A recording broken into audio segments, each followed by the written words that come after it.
Hey guys, we're out here waiting to jump into the range. We're gonna shoot some guns.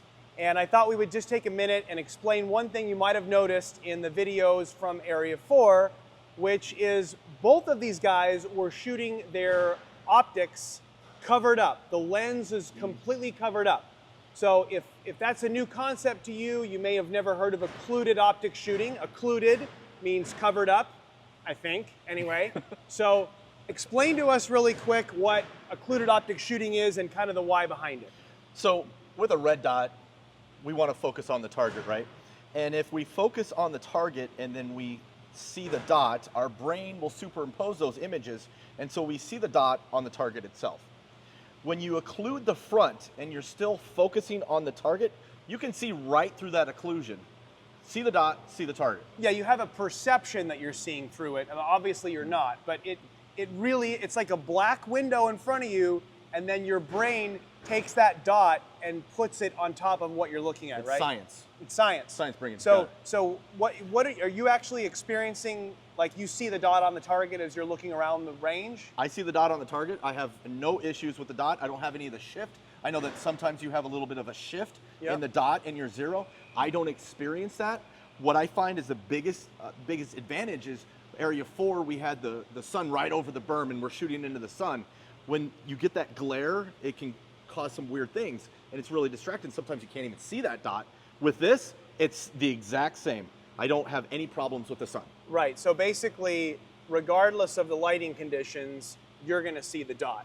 That's a better way to say it. Yeah, that's a really powerful advantage actually. If you've ever, pulled the gun out and discovered that the brightness was set incorrectly, either too bright or not bright enough for your environment, you're basically saying you don't have to worry as much about that. Not at all. Okay, cool.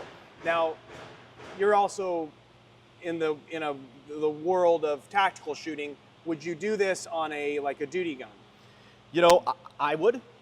It's going to be hard to get people really into this. It's going to be hard to sell this to them.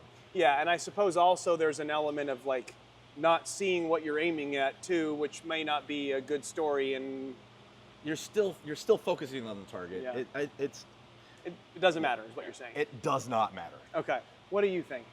So a few of the nice things about running Occluded is you can run your dot a little bit lower. You don't have to have it quite as bright, especially in those peak sunlight like he was talking about. Major thing for me is it tells me when I get sucked back into the dot instead of being on the target. I can call that in the moment through a stage. Say that again, sorry. So explain what you mean by that. So during a stage, I can get, if you get sucked into the dot or you start aiming toward it, switch your vision back and forth. It allows me to call it in the moment where I start to see a black inlay behind the dot. Oh, so focusing on the dot. Yeah, so you're basically saying that it's really obvious to you visually if you're accidentally focusing on the dot instead of focusing on the target. Yes. It kind of forces you to focus on the target, which is what you're supposed to do as a dot. Do you think for someone who's new to dots, it would help? All of my shooters with brand new to red dots, the first, in an academy setting, first 2 days, they're occluded. Yeah. So it actually helps for people who are transitioning from iron sights, which is interesting. Cool. And you want to show them your setup just to explain what that is, how it's different? So I personally like a little bit of a really thin profile around my dot, so it doesn't really change the overall the image, the appearance of it. Yeah. Also, it doesn't interfere with any capacity, holster fitment, anything like that. Because with a bigger, chunkier includer, you may have to worry about that with particular guns or options.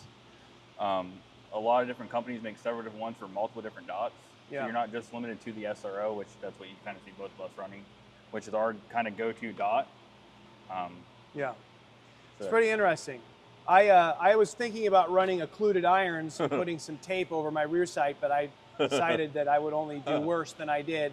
I did actually run and I was joking, there's no such thing as that. I did actually run a light for the match though to add a little bit of weight to the gun. So this gun is already a nice shooting gun, but you put a light on there, I think it just softens it up a little more. So I was pretty happy with that. So there you go. That is what an occluded optic is. That is why they do it. And so if you're new to red dots, put a piece of tape on your sight, try it out. It may be something that's helpful for you.